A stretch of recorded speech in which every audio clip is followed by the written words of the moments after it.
Private नौकरी करते हो तो ये रील लास्ट तक देखना।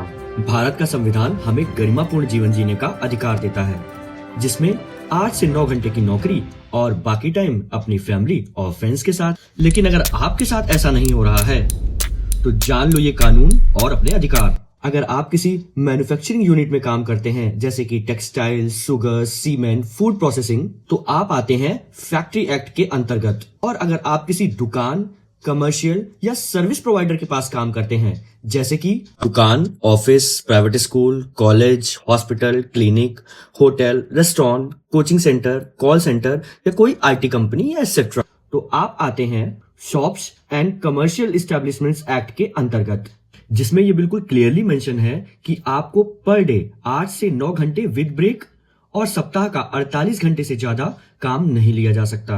अगर किसी केस में आपसे ओवर टाइम कराया जाता है तो ओवर टाइम का पेमेंट कम से कम 2 गुना होना चाहिए, क्योंकि बिना ओवर टाइम पेमेंट के काम करना गैर कानूनी है। अगर आपका एम्प्लॉयर कहता है कि मैंने तो आपको फिक्स सैलरी पर रखा है, तो फिक्स सैलरी का मतलब अनलिमिटेड काम नहीं होता है।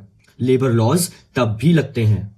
तो अगर आपका एम्प्लॉयर ये नियम फॉलो नहीं कर रहा है तो आप अपनी अटेंडेंस, व्हाट्सएप पे दिया हुआ कोई इंस्ट्रक्शन या अपनी सैलरी का प्रूफ, जैसे कि बैंक स्टेटमेंट या UPI से डिटेल लेकर के लेबर डिपार्टमेंट या लेबर कोर्ट में शिकायत कर सकते हैं। शिकायत कैसे करनी है मुझे DM कर देना, मैं आपको पूरी गाइडलाइन बता दूंगा, क्योंकि जानेगा इंडिया तो जागेगा इंडिया।